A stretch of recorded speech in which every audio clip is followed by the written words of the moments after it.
ano yung kinukwento mo kanina? Ay, boy. Kwento mo kay Kalakinet. Ayun na. Naalala ko nga pala. Oh.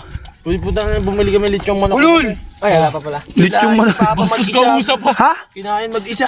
Nang? Kainan lang. Oo. Kinain mag-isa. Timawa, ayun. Timawa. Ang mandon. Masiba. Sama ng loob ko. Ha? Kinain. Hindi ka tiniran? Hindi. Eh baka naman kasi tinatanong ka kung kumain kaya hindi ka man lang nagsalta. Kahit na, di sana may matitira yun. Hindi. Si Lolo ya. Ganito lang kasi boy, yun. Pagka kasi ganun, pagod yung tatay mo at nagtrabaho. Isang ulit yung manok! Bayo, kaya ko rin yun. Tatlo pa nga eh. Alang, puro day old. Tilapia lang kay Lolo. Oh. Isa lang, maliit lang. Oh, Mga ano siguro yan. Pero yung sinaing, Oh. 1 kilo. Naubos niya yun. Oh. isang tilapia, 1 kilo yung sinaing. Oh, wala na tira, pati tinik. Lo, Wala kay Oo nga. aso pusa pala yung lolo mo eh. Wala kay Loli. Ano yung lolo mo na naman? Umorder na 1,000 lechong manok. Oh, Hindi kami binigyan, tagtira, buto. eh di walang pinagkaiba yun sa tatay niya. Isang lechong manok ko lang yung baboy yung akin. Baboy ba yung sa'yo? Baboy daw, pero may buto. May buto ba yung baboy? Meron, ito rin. Tanga. Manok. Kaya nga, baboy ba? Inamali lang. Oh, ikaw. Kaya kalabaw yung kinakain niya, kalabaw. Sa buong kalabaw. Ha? naman ako ba? Ay, oo nga pala.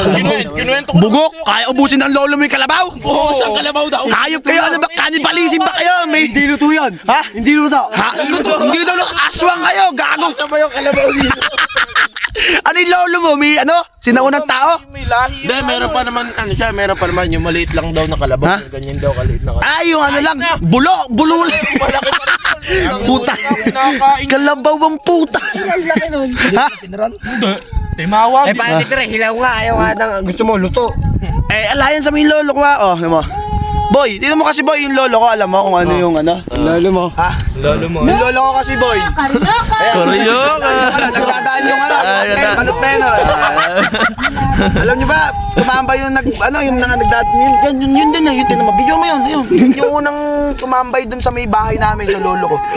Pag uwi nun, wala na, pati yung bubong nung ano, bagong e-bike na yun eh. Pati yung e-bike Gaga, madaing laman yun ah. Puro lumpia yun ah. Inubos niya, kamala, ako nga sa lolo ko. Lo, dati ka bang anay? Ikaw ang gano'n. Ang lakas mo, pati yung bubong nung ano na e-bike na yun, wala natugnas. Ako naman boy, nagtataka ako. Oo. Kagabi. Oh. Bakit? Tutulog, mga malnoris ba yung mga lolo nyo sa papa nyo? Bakit? Ano bang manloris ba? Katataba matalaki katawan nun. Ewan ko, Bakit? may natutulog ako kagabi. Oh. Si Papa ilaw yung kinakain. Anong ilaw? Ano ba sabi? Bakit ba ilaw? Ay, gago. Baka naman sumasali ang circum yung tatay mo. Ilaw daw ang puti. Ilawan yung buhang. Baka ng flashlight lang yung kinain. Ganito kasi pagkasasabi kagabi. Bubog King pala eh, si Bubog King eh. Ay, mahal, kung ganun. Oh. Patayin mo na yung ilaw, kakainin ko na yan. Tarantado, ibang ilaw yun. Ilaw ng gago, iba yun. Hindi ilaw kinakain nun.